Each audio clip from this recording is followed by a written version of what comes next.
Alright, so after watching episode 3 of The Walking Dead, The Ones Who Live, I actually noticed something very interesting about this episode, and that is when Jadis said that if you try to leave, like if Rick and Michonne try to leave the CRM, she is going to come back to the Commonwealth or Alexandria and kill everybody. And of course, this video was supposed to be an episode 3 breakdown, but you know, it's been a few days since episode 3 came out, so like, you know, I just want to make a theory based off of like, you know, what Jadis said here and what this means for the future of the Walking Dead universe and how it correlates with the previous scene that we did see in Daryl Dixon. So please stay tuned. And now, before we actually get into the video, I'd like to ask you all to like, share, and subscribe. And again, thank you guys so much for the growth. Thank you guys so much for the support. I really appreciate it. And I've been gone for like a week, and that's because I have a sore throat. And also, I wasn't able to watch episode 3 of The Walking Dead, The Ones Who Live. I was supposed to like post a review as soon as the episode came out, but my internet was all messed up and it was all over the place, so I could not make the episode 3 breakdown. It's been a few days, so you know, like episode 3 is a bit old now, so I didn't want to make a video on episode 3. I wanted to make a video about what was in episode 3. But yeah, I'll try to stay on track of my recording schedule, and you know, just like a lot of very unexpected things are coming at my way, you know, whenever I'm trying to watch the episode and then the internet's down, and like, you know, when I want to record, when I actually watch the episode, you know, I got sick. So I just want to apologize for my inconsistency, and I will try to do better for this channel and for all of you who are waiting for my videos to be uploaded. But yeah, other than that, without further ado, let's get right into the video. And first of all, I wanted to mention that this episode was amazing, right? You know, having these Rick and Michonne moments together in the CRM, you know, Rick trying to like save her from Thorn, and you know, just them going on the mission, and Michonne showing that, yeah, you know, she's an A, with Jadis also threatening Rick of like a potential invasion on Alexandria and the Commonwealth. Of course, they don't know that the Commonwealth is a thing. I mean, like, at least Rick and Michonne don't know that the Commonwealth is a thing, but maybe the CRM knows. But like Jadis's threat to Rick is that if Rick and Michonne try to escape together, Jadis already knows the location of Alexandria, so she could easily tell the CRM, and within hours of filing the report that they left to this specific location, the CRM will come with the full-on invasion, killing everybody. And personally, I think that this hints at a lot of things for the future of the Walking Dead universe. First of all, this does show that Jadis was not in on Okafor's plan on bringing more A's in, and also it does show that Jadis is fully with the CRM even on the inside. But of course, that could change, and Jadis could have another plan of her own. But for now, what we're seeing, it looks like that Jadis is with Major General Beale.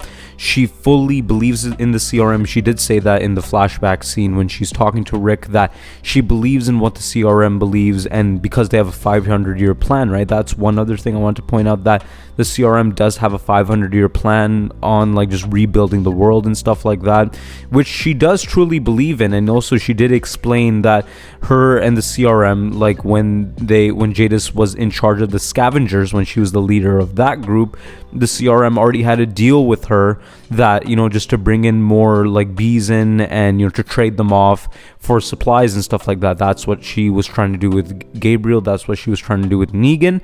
And also Rick gave her that free pass to skip over the consignee stage and to actually be part of the CRM full on. So it does look like that the CRM, it really does trust Jadis, and of course for good reason, because she's going against Rick, the person who actually did save her like in season 8 of The Walking Dead, the person that actually, like, you know, forgave her and brought her into the community. She's going against Rick for the CRM because she truly does believe in what the CRM planned out and what they have in store for the rest of the world going forward.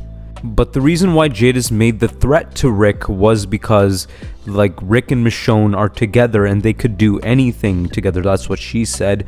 And like Rick did actually ask her that, why didn't you make this threat before when I tried to escape? And she said that now Michonne is here, now there's a real chance for them to escape. And I think by the end of this show, if it has multiple seasons or whatever, Rick and Michonne will escape. And Rick did make a promise to Jadis that he's gonna kill her, and I don't think that he's gonna kill Jadis. I don't think Jadis is gonna end up dying.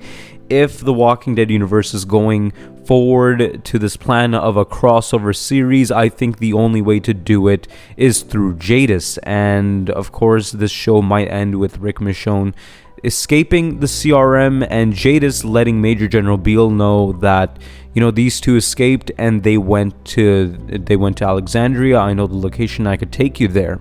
And of course, the correlation I came up with here is that the scene in The Walking Dead, Daryl Dixon, Carol did radio in on Daryl saying that someone came back. And of course, the big fan theory here is that she said that Rick came back. And this does make a lot of sense now with Jadis's line here, that if Rick came back, and she actually did radio in on Daryl saying that Rick came back, and her tone was kind of worried at the same time. It might be the situation here that Rick warned everyone that we escaped, right? I'm back, Michonne's back, but Jadis is still alive. She's with this big group called the CRM. It's a big military. It's the most powerful military in the world. And they're going to come for us because they know the location. And that's where I think the crossover series is going to be picking up. It's going to be picking up on when Carol radioed in on Daryl, and like Rick is already at Alexandria, Michonne's already at Alexandria, and now they're gonna go look for Daryl. I think that might be the situation here, that this crossover series is going to be a CRM invasion through Jadis. And of course, this does raise the question, is Jadis technically the main villain of the Walking Dead universe? I would still say no. I would say that she is a secondary villain, and just for now, I'm saying that she's a villain, right? That could change in the future, right? You know, Jadis could have a change of heart. That's the only way I could see stuff changing here, is that if Jadis has a change of heart and she helps Rick and Michonne escape, or if she does escape with Rick and Michonne. But I think that the amount that she believes in the CRM and the amount that she's backing them up, I personally think that Jadis is going to be a secondary villain, with Major General Beale being the one in command against the Commonwealth Army. And like, that's how this crossover series is going to be shaping out, is where Rick and Michonne do come to the Commonwealth and warn everyone that there's going to be a CRM invasion. Now, of course, this has to mean something, right? After seeing the episode, after making the correlation, it makes perfect sense that they could tie this in with that scene in Daryl Dixon, and Jadis could end up being the main villain of the big crossover series, because like how I mentioned, she could start the invasion on the Commonwealth. And it doesn't make sense for them to like tease something like that and then just not follow through on it. Like, I know that The Walking Dead does have a lot of loose ends and a lot of unexplained story points, but like with all the spin-offs coming out, all of them do mean something. And the scene in Daryl Dixon was very cryptic, and also with this new episode of The Walking Dead, The Ones Who Live, it does truly seem like that they're up to something, and they're really setting the foundation of the crossover series that is eventually going to come, because again, it's very obvious that all of these characters are going to come together. The question is, how are they going to come together? And I think that this was our first tease at it, where Jadis could potentially threaten Rick to the point where he either might attempt to kill her and she doesn't die, and then when she actually does recover, she tells them that, you know, Rick and Michonne, they escaped the CRM, with potentially another character, could be Morgan, right? And Morgan could escape with them as well, and Morgan and Jadis do have a history, and like, she probably knows their location, right? You know, she probably knows where the Commonwealth is, right? The CRM, they already have ties with the Commonwealth, because like in the end of season 11, like the third half of season 11 of The Walking Dead, Lance Hornsby did tease that if he dies, like, forces that have deals with the Commonwealth are going to come after them. So I can only see two ways that this invasion could happen, is either if they figure out that Lance Hornsby died, then they come and do the invasion on the Commonwealth, or the most likely scenario, which is here, that Rick and Michonne, they do escape, and then Jadis like lets the CRM know where did they go, what's their location, how many people there are, and like where to exactly find them, and how many forces to take. Because again, I did mention this before, like the timeline is very messed up for these spin-offs, right? And of course, if it's the case that Carol did say that Rick came back in that scene in Daryl Dixon could very well take place after the spin-off. And this was one of the theories I made back my previous videos, that Daryl Dixon is the most recent in the timeline, and with Carol saying Rick came back, of course that did potentially spoiled the ending of this show. But it would make a lot of sense that if she said Rick came back, and Rick came back to warn them that the CRM is coming and to get their forces ready for the invasion. And now another theory I wanted to make when it came to that scene in Daryl Dixon, again, Carol's tone and everything was all weird, right? She could have said Rick came back, and that is the most likely outcome. But what if she said Jadis came back? That would also make sense when it comes to this scene right here, because I think Jadis did mention also that before they make it to Alexandria, the CRM will already be there. And if that's the case, maybe as soon as Rick and Michonne escape, of course they're going to be escaping on foot, then they're going to be going on car. I mean, unless if they get their hands on a helicopter, and of course Rick is the sergeant major of the CRM, right? He is in the CRM army, so he could get his hands on a helicopter, or maybe Thorne might help them escape.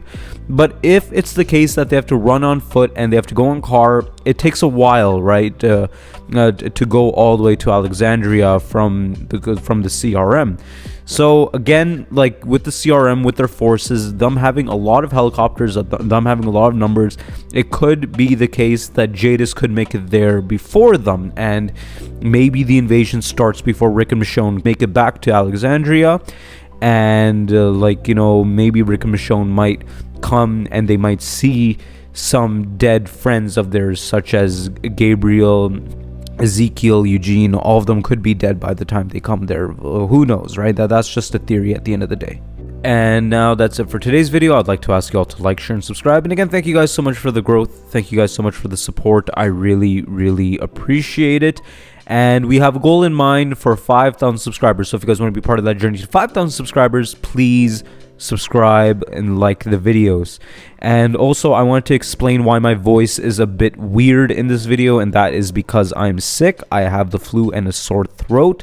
So that's the reason why my voice is a bit off, right? And my head's been heavy and stuff like that. So that's why I haven't been very consistent with my uploading for the past week, and just my voice is all weird and stuff like that. I was not able to focus. So if the theory's a bit off or stuff like that, I apologize, right? Because all of my videos are unscripted. I get a lot of comments saying that I say a lot of words like or actually. And the reason why I do say those words a lot is because I'm talking all off the top of my head. There's no script whatsoever, even for my 1 hour Negan breakdown and also the half an hour Rick breakdown. There was no script whatsoever. I didn't write any script. I did not look over the episodes. I just talked all off the top of my head and just by memory of the episodes. So again, if that's something that disturbs you guys, or if it's something that needs to be fixed, I really, really apologize for that. And again, the simple explanation here is that all of my videos are unscripted. I have no script whatsoever. But other than that, thank you guys so much for watching.